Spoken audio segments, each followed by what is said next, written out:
Hello and welcome back to Nuts on Cars. So today I wanted to do a video on what does it cost me to run a Cayman for 20 months and 20,000 miles. So I've dug out every bill, every cost related to me owning the car in that time period, and given myself a figure basically of what that comes to. And just want to talk you through why it gets that figure and what it has cost me and what's happened over that time period. To be honest, it kind of is a bit of an eye-opener. I had a figure in mind of what it was costing me, but this has kind of blown it out the water. So it's a bit of a shock.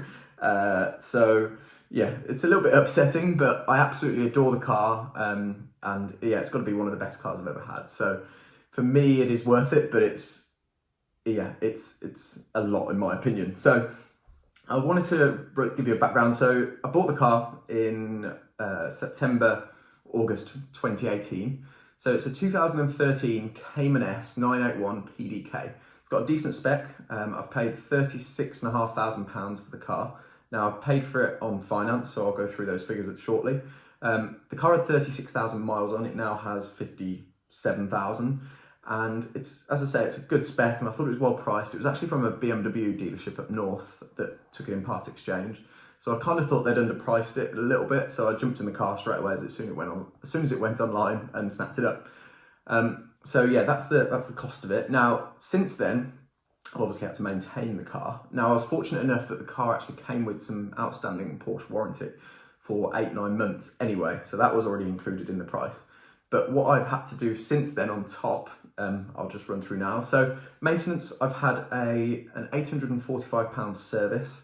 They're every 2 years on the Porsche, so it's not too bad really if you think about it, but it's an intermediate 6th-year service, an MOT, and it also had drive belts within that, so £845 for that.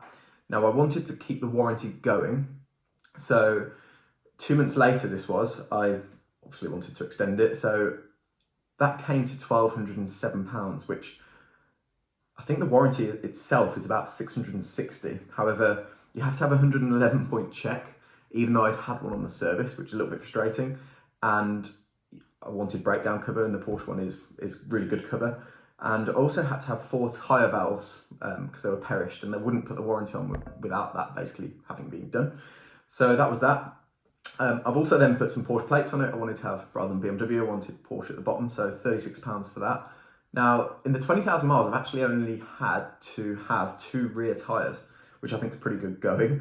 They have to be N-rated tyres. I've gone with Pirelli because that's what's already on the car. That cost me £435 for 2 rears, which is kind of what you expect, I suppose, for a Cayman. And then I've had a £50 switch panel in the middle. It's one of the buttons, a couple of the buttons were cracking, and an exhaust bracket which had gone rusty. So neither of those 2 items were covered under the warranty.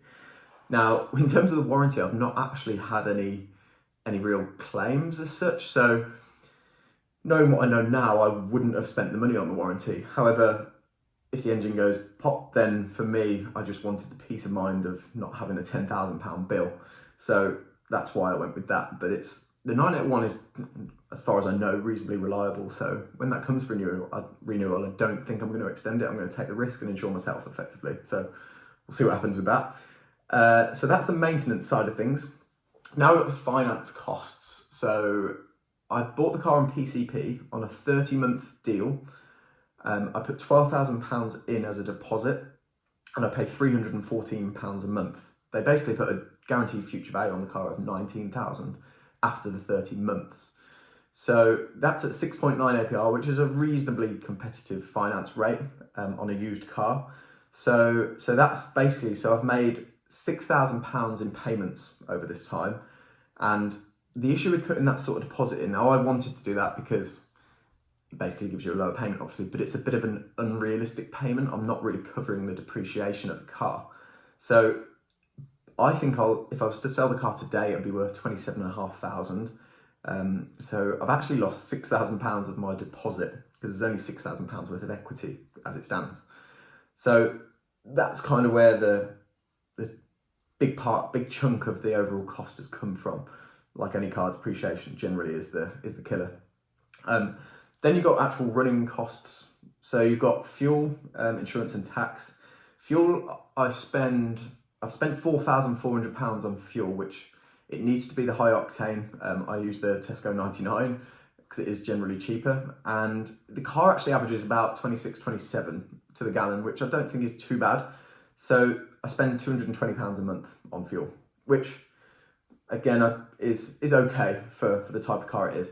Insurance, I'm 29, I've only got 2 years private no claims bonus, and I pay £650 a year for insurance.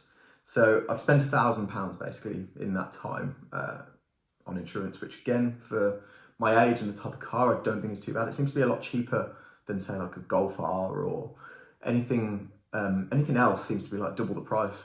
Porsches generally seem to be reasonably priced for insurance, which is a bonus. Tax, it's not too bad. I've spent £500, which is kind of where you'd expect. So this is where the painful figure kind of comes together.